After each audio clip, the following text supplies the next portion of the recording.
What's going on, guys? So in this video we're going to be discussing 15 of my personal favorite fall time fragrances. That weather is upon us, at least for me it is. It's been in the high 60s to mid 70s range for well over a week now. I've been kind of switching my rotation slowly but surely to more autumn weather type of fragrances, more spices, tobaccos, denser blues and such. And in this video I figured I'd go ahead and discuss with you guys 15 of the ones that I'm already starting to implement into my rotation. Some of these are staples in my collection. Some of these are newer to the collection that I plan on spending some time with this fall. And then some I've kind of been holding on to since the beginning of the year, waiting for this season because they just suit the autumn season so well. So I want to talk to you about them. Stay tuned.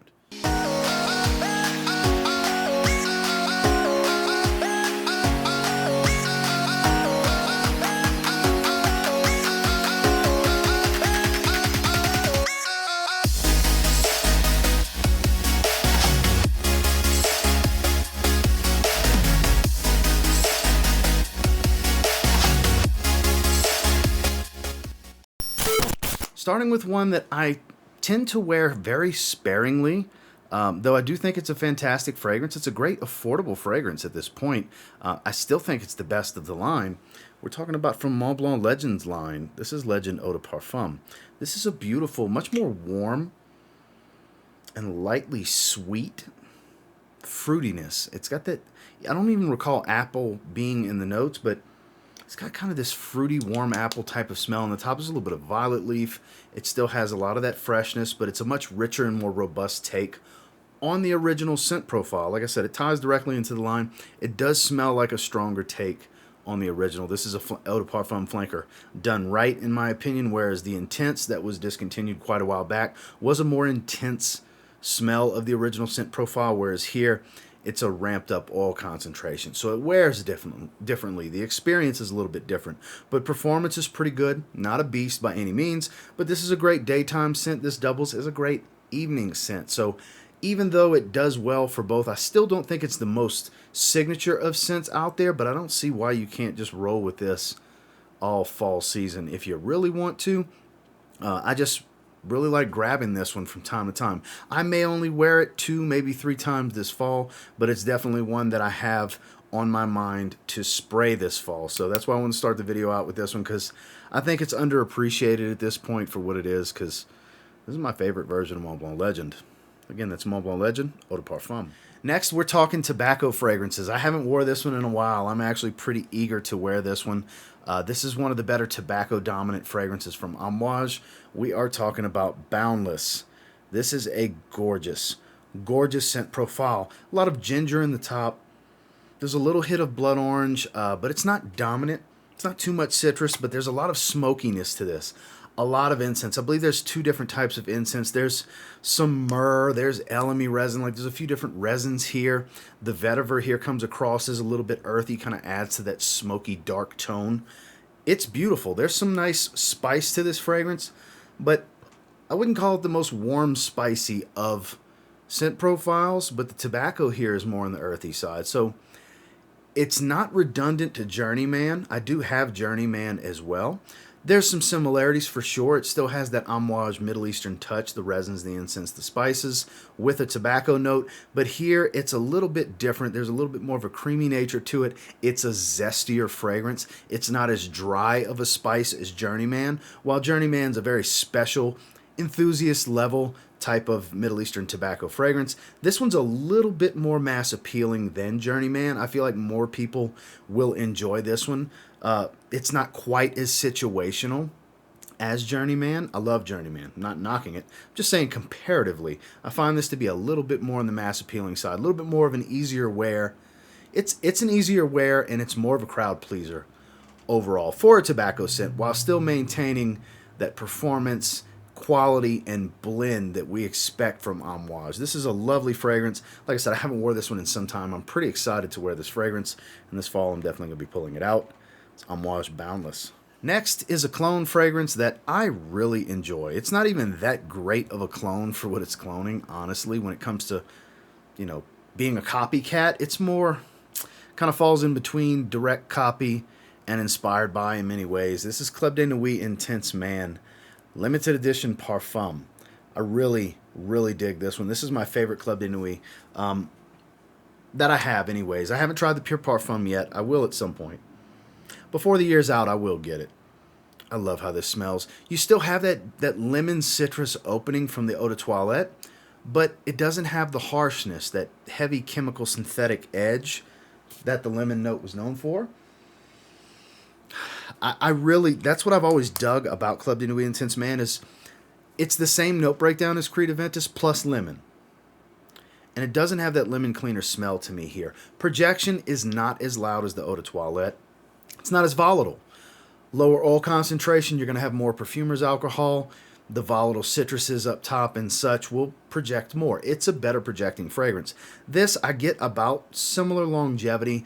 It's a closer to the skin type of scent after about an hour and a half, but the sillage on this one is lovely. I get nice moderate whiffs of it throughout my day when I wear it. I haven't wore this one in a little while. I haven't had it for a really long time. I've had it for a few months now, and I've wore it here and there. I've actually worn it to dinner as well, and I absolutely love this one. It's been a hit with my in-laws. Also, my wife enjoys the way this one smells. It's one that I feel like was just a little too heavy for the dog days of summer, so I kind of shelved it the last several weeks, but now that it's starting to cool off, I'm pretty eager to spray this one. I really like the way this one smells. Get a sample, get a decant, try it some kind of way if you can, because I really, really dig this stuff. And that's Armaf's Club de Nuit Intense Man Limited Edition Parfum. One of the best blue fragrances for the autumn weather, in my personal opinion. We're talking about Yves Saint Laurent's Y Eau de Parfum. I know the Le Parfum has built a lot of traction with followers and hype behind it since it came out. I do have a decant of it. I do really enjoy it. But this stays much truer to the original's DNA, more so than the Le Parfum, I find. And performance it's monstrous on my skin. It can be a little cloying. That's why I don't like to wear this one in the summer. It is signature scent worthy for some. If you want to make a statement, you want to grab attention, you want something powerful that everybody's going to smell, this is usually a solid choice for that. But the apple is a little bit on the sweeter side here because of the higher oil concentration versus the old formula and the new formula of the Eau de Toilette. And like I said, performance is crazy good. Does have that sage and ambergris apple DNA to where it just smells like a stronger version of the original Y, basically. It's good stuff. It's had a lot of hype for a long time. I kind of not exclusively like to wear it in the fall, but it's my favorite season for this. These denser blue fragrances, the fall season is my favorite time to wear them. So I'm pretty eager to pull this one out and spray it. Talking about Yves Saint Laurent Y Eau de Parfum. Speaking of, this is a much more dense blue fragrance. Actually, when I was gathering these fragrances for this video, I sprayed it on my wrist earlier today. We are talking about Paco Rabanne's Invictus Legend. Yes, it's still that beautiful, sweet bubblegum aquatic DNA, but it's much more subdued. Here you get a lot of amber, hefty dose of sea salt. You still get plenty of bay leaf for that nice herbal feel. This is good stuff. I love the way this one smells, and it's a monster. This is another one that's a monster in performance. This is 12 plus hours on my skin. Very loud in the first 2 to 3 hours with some pretty good sillage after that projection calms down. I know my buddy Unaverage Joe, shout out to an Unaverage Joe, he calls this the definitive take on Invictus, and I can see where he's coming from. I can see why this would be a lot of people's favorite take on Invictus, because in my opinion, up until Platinum, actually Platinum and Victory, before the last two releases, this was the version of Invictus that veered away from the DNA the most. It doesn't smell that much like Aqua. It doesn't smell that much like the original. It doesn't smell that much like Intense. So this was kind of the beginning of the trend, because the following releases after this was Victory and Platinum. Onyx was just a special edition bottle for the original, because I know somebody in the comments is going to say, you forgot Onyx. Onyx was not a special, it was a special edition bottle. It wasn't a different fragrance. Anyways, this has kind of started the path that they've been taking in that line, where there's hits of the DNA, but they're kind of coming into their own as individualistic fragrances. And this one really, like I said, started that trend. This is much more of a sea salt heavy amber fragrance than it is just a sweet aquatic. Like I said, performance, outrageous on this one. Get your nose on it if you haven't yet. For those of you curious, the reason it says the name of the fragrance on the front, this is a tester bottle. Again, we're talking about Invictus Legend for Paco Rabanne. Next, this is another one that I deem just a little too much for the summertime. Great spring and fall fragrance. Pretty excited to pull this one out because I haven't wore it since last fall. We're talking about Bleecker St from Bond Number 9. Beautiful, kind of tart, fruity, fresh green, light woody type of fragrance. Beautiful stuff, solid performer. Definitely pretty good quality. Doesn't come across as slightly synthetic like some of the others. Like BondNumber9.com definitely smells a little bit more on the synthetic side. Kind of a fruitier take on Invictus. Whereas here, being from Louisiana, very partial to this Mardi Gras color scheme that they have going on. I know it's based off of themes for New York City. I get it. It's Bond Number 9, NYC, right there, New York City. But it's definitely, green, purple, and gold. That's Mardi Gras colors for those of us from South Louisiana. But I digress. The actual scent profile, though, is more on the unique side. I've never smelled Bleecker St in another fragrance unless it was trying to smell like Bleecker St. So I can appreciate an original DNA when I come across one, especially when it's still not a challenging fragrance in any way. This is not a challenging fragrance to me. There's a caramel note that offers a little bit of a thick, light sweetness in the backdrop. I believe it's some blackcurrant provides that tart, fruity nature up top. There's some woods and such, a little bit of fresh greens, like I said before. It's nothing crazy complex and super deep, but it has a very distinctive character profile to it, to where it's not necessarily to be taken seriously, but it's also not to be taken lightly. Hope that makes sense to you, because that's, I think, one of the best ways to describe this fragrance. Pretty excited to wear this one this fall, Bleecker St from Bond Number 9. This is another one that when I was gathering these fragrances, I sprayed on my other wrist. It's just beautiful. It radiates off of my skin. It performs better than I originally anticipated it to, because it's a Banana Republic fragrance that I paid $23 for. We're talking about Tobacco and Tonka Bean, another one I've recently discussed on my channel. I haven't had it a very long time, but I've been wanting to reach for this one as of late because I think it's my favorite Banana Republic fragrance. It is just so good. There's a richness to this tobacco, and even though it's a smooth, creamy, powdery, almost cooling type of smell with this vanilla Tonka Bean kind of thing going on, it doesn't get away from the slight earthy nature of the tobacco, and it's not an overly sweet tobacco. Even though it's full of Tonka Bean, and I believe vanilla's in here as well, I don't find it too sweet. When I think of too sweet, I think sickeningly sweet. This doesn't make me nauseous. This would curve a sweet tooth powdered donut type of sweetness going on here, honestly, because it's a powdery Tonka Bean. But very unisex. I think this is a tobacco fragrance that a lot of women can appreciate wearing as well. And you can find this so cheap at the rack stores, namely Burlington. That's where I tend to see Banana Republic fragrances pretty often. That's where this one came from. I bought it with dark cherry and amber. Another one I plan on wearing this particular fall. But if I had to pick one, it's definitely this one. I think this is the best Banana Republic fragrance out there personally, and I will be reaching for it this fall. And if you have a bottle, I feel like you should be reaching for it too. Banana Republic, Tobacco, and Tonka Bean. This is another fragrance that I was very impressed with when it came out.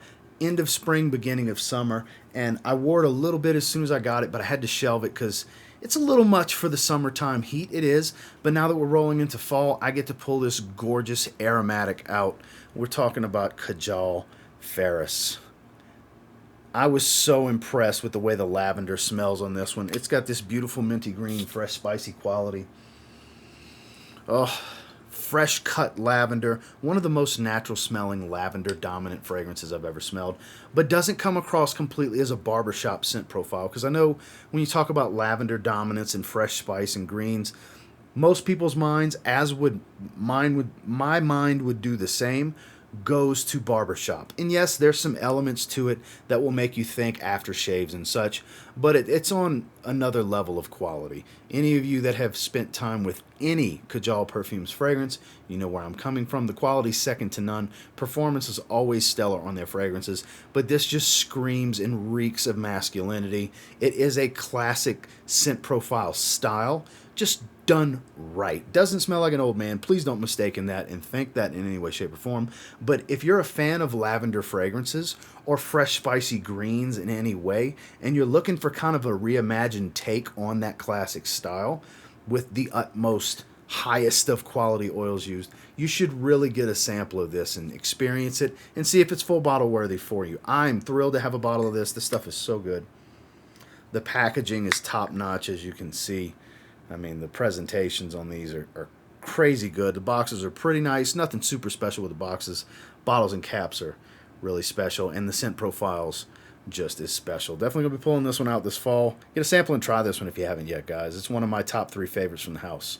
This is Kajal Faris. One that I haven't wore in quite some time. I want to say last fall was the last time I wore this as well. Hyped up as a great affordable option and alternative to the famed YSL Tuxedo. We're talking about Moustache EDP from Rochas. Gorgeous. Gorgeous. Benzoin, vanilla, patchouli, pepper. Gives an ambery feel overall, even though I don't recall amber being in it. I think it's benzoin that's in there that gives the ambery feel. But this is good stuff. Man, this is such good stuff. I tend to wear it much more casually than you would think, even though it's replicating a fragrance called Tuxedo, and it does kind of have a classy scent profile to it. This one definitely dresses up very well. Great evening scent, but I like to wear it casually during the day with a t-shirt even. At the end of the day, yes, certain fragrances and certain scent profiles suit situations and different types of apparel better than others, which this, like I said, does work a little bit better in a dressy occasion. I like to wear this one casually because I just like to wear this one. It's so good. I'm pretty excited to pull this one out and put it back into the rotation for this fall because it's a goodie. It's definitely a goodie. I'm glad to have a bottle of this, and it'll probably get a handful of wearings for sure. It's good stuff. You can get your hands on a bottle for a great price. It's a fantastic fragrance. The hype is real on this one, in my opinion.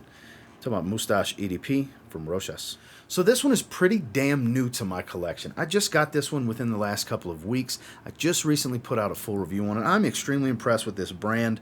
I have more to try from them in a discovery set that I haven't opened yet. This is from Sora, Dora. This is called Gladiator.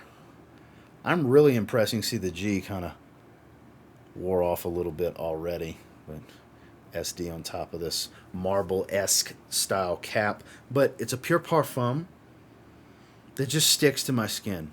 Nice, not overwhelming, but stout enough, like moderate to mild type of sillage. Very minty, fresh, citrus, fruity, heavy. Just so good. Light and woody.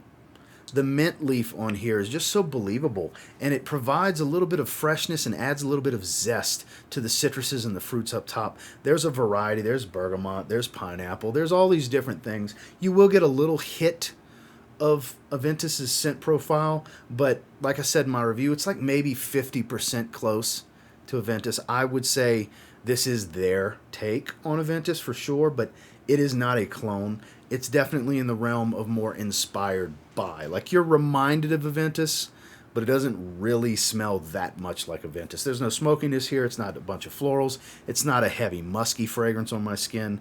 So like musk and ambergris don't take over in the dry down.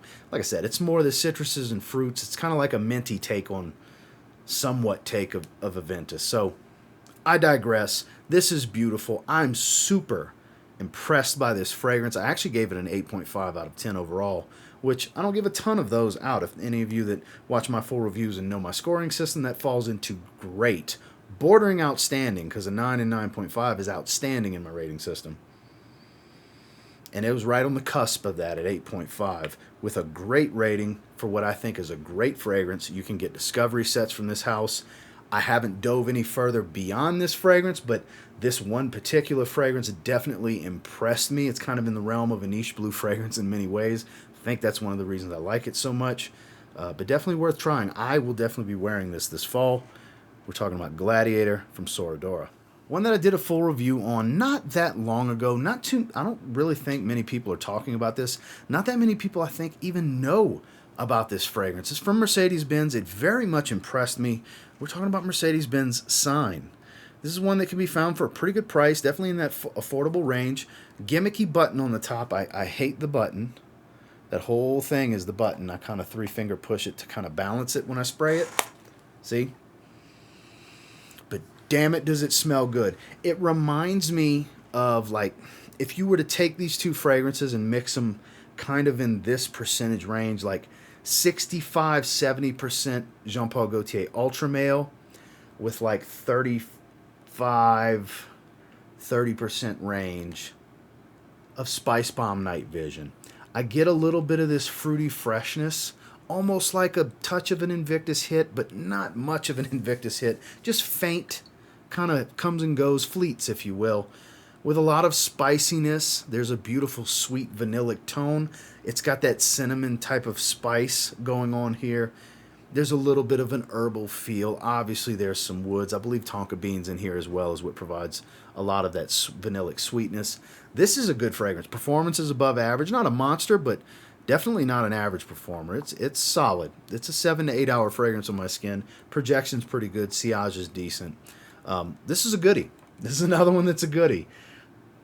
I don't know how easy it is to find samples because I didn't look for samples. I went off on a whim. I was buying stuff from FragranceNet in one of my recent hauls from, beginning of summer. And I just decided to roll the dice on this one.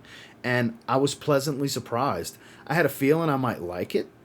I didn't know I would love it. I actually love this fragrance. It's very good. I did wear it a little bit in the summer. I kind of deem it a little much for the summer. It's a little too sweet and spicy. But now that we're rolling into the fall, I think it's prime time weather for this. I've been wearing it during the day. Obviously, the scent profile does lean itself to be even better in the evenings, which I will wear it in the evenings. Wife loves this one as well. So this is kind of a lesser-known hidden gem kind of thing going on right now with Mercedes-Benz. Definitely try to check this one out, guys. If you like ultra male, but maybe it's just a little too synthetic for you, maybe it's a little too sweet, this one kind of solves some of that. It's a little bit smoother. It's not quite as sweet. It's got a little bit more going on for it. Maybe check this one out. It's good stuff, especially if you're not really a fan of night vision, or if you like either of those fragrances, or maybe they have things about either of those fragrances that you wish were a little bit different. This might be the answer. Again, we're talking about Mercedes-Benz Sign. I featured this one in one of a recent video I did that was some great daily wear fragrances for the autumn season. I'm definitely going to be wearing this one during the day. It can dress up. It can go evening wear. I just kind of like that stuff during the day when it's cooler. A lot of these evening wear scents. We're talking about Givenchy Gentleman Eau De Parfum Boisé. Spicy woody iris. It's an awesome fragrance. It really is.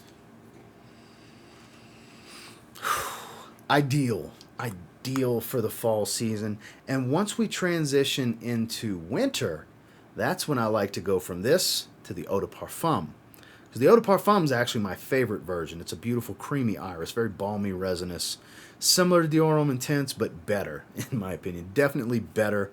Like I said, that balmy creaminess is what changes it for me. Here, you lose that balmy creaminess that doesn't have the Tolu Balsam or any of that resinous feel to it. It's all about spices, woods. There's a bit of black pepper in the top. I forgot what the wood is. Let me look on back the bottle.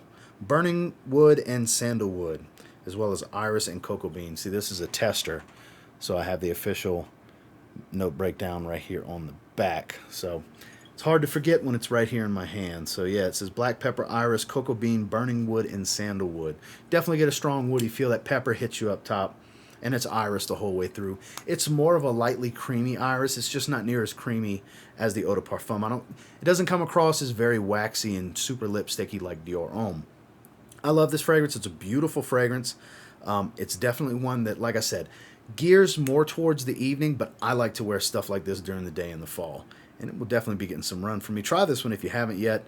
It's really good stuff. There was a time when there was a bunch of hype behind it, and I still think it's hype worthy. It's Givenchy Gentleman Eau De Parfum Boisé. This is signature scent, classic masculine done right. The blend, the quality, it's all superb. It is my favorite barbershop fragrance. It's Maison Margiela's Replica at the Barber's. This is my favorite Replica fragrance. I have 3 full bottles. I have a few samples, and I've tried about a dozen fragrances from the Replica line. And this is my favorite. I get the most enjoyment out of this one. The leather's done just right. It's supple. It's not animalic. You get that shaving cream vibe with some spicy aromatic tones. This really replicates the whole At the Barber's theme perfectly. That's why the name is Replica at the Barber's. They nailed it here. The performance, not a beast. This one's kind of in that average range, 5, 6, 7 hour range on my skin. Nothing spectacular, but nothing really weak. You can find these usually from discounters in the $100 range. I got this from Kingdom Fragrances quite a while back. Actually, all 3 of my bottles I got from Kingdom Fragrances. Usually when Steve has them, they're right around $99, which is some of the best prices on the internet when you come across these replica fragrances. I'm super enthused to wear this one because this is another one I deemed just a little much for the high heat in the summer. So now that it's cooling off, it's getting a little bit milder. It's not cold yet, but mild days where I can get away with spicier fragrances. You'll notice that's a kind of a similar theme to a lot of this, a lot of spice, because I love spices in the fall season. And this definitely has a nice tone of spices for sure. It's Maison Margiela Replica at the Barbers. One that I got in the spring is very affordable. Right after release it got cheap. I paid like $30, $40 for this. Very aromatic barbershop style, but much more sweet, a little modern. It's got a boozy hit, a lot of vanilla in the dry down.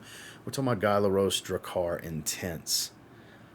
I haven't wore this since maybe late spring. I haven't dove too heavy into the bottle. I did a first impressions video. I never did a full review on it because I didn't spend enough time with it yet to do so.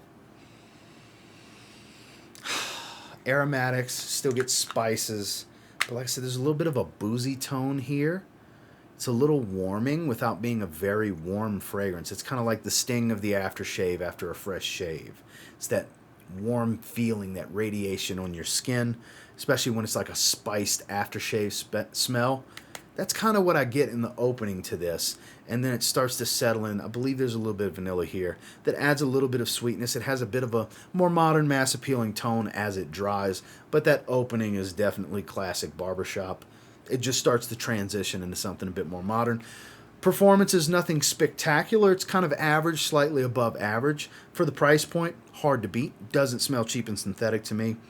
I think it was a solid release. I've never been the biggest fan of Drakkar Noir. I had a 30 ml many years ago. Never rebought it. Never wowed me as far as barbershop fragrances are concerned. I know this is based off of the original Drakkar. This is a flanker to that. But I do get in the opening, because it's that classic barbershop style, I do get a little touch of Drakkar Noir feeling to it. But like I said, I know this isn't a flanker of Drakkar Noir. It just kind of reminds me in the opening of just the style as a whole. Just odd coincidence I happen to put 2 barbershop fragrances right next to each other in this video. But definitely a good one for the price. I suggest checking this one out if you can. I'll be wearing it this fall. Drakkar Intense from Guy Laroche. Last but not least, this should not come as a surprise to anyone that watches this channel on a regular basis. This was my most worn fragrance in Q1 of 2022. The first 3 months of the year, this is what I was wearing the most. This dent came from that. We're talking about Zaharoff's signature Tabac. Like I said, most of this dent came from the beginning of this year. And then once we got out of spring, late spring into summer, this is a little too hefty of a fragrance for that. There's other fragrances. I was gearing up into freshy mode, basically. So stuff like this, tobaccos and stuff, aromatics, went to the side. Now that fall's rolling around, time to put this baby back into the rotation and probably not take it out until the spring. Probably going to knock this bottle down close to halfway. I plan on putting quite a bit of wear in on this. Gorgeous fragrance. Anybody that smelled this knows where I'm coming from. For those of you that haven't, it's a very aromatic aromatic and herbal, leafy type of tobacco.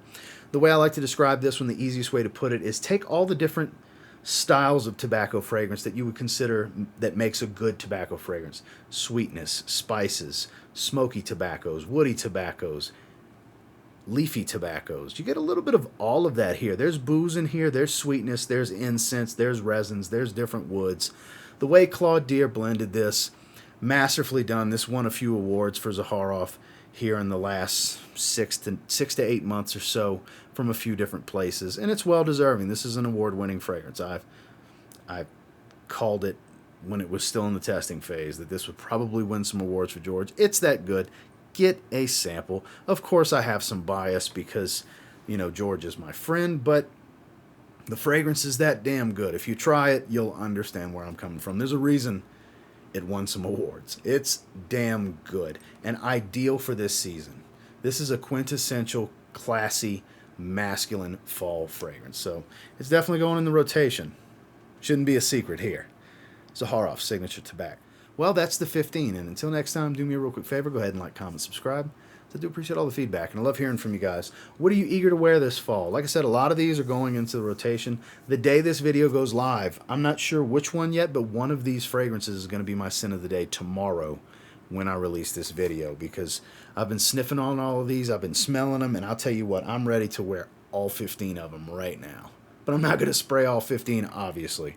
I'm kind of leaning towards Invictus Legend, or possibly Club de Nuit Intense Man Limited Edition Parfum. I think those are going to start me off as far as the ones in this video. We'll see. Stay tuned for my Scent of the Day post on the community tab, or make sure you follow me on IG. And until next time, I will say if you get your hands on any of these 15 and you give them a spray now, pretty confident you'll thank me later. Have a good one, guys.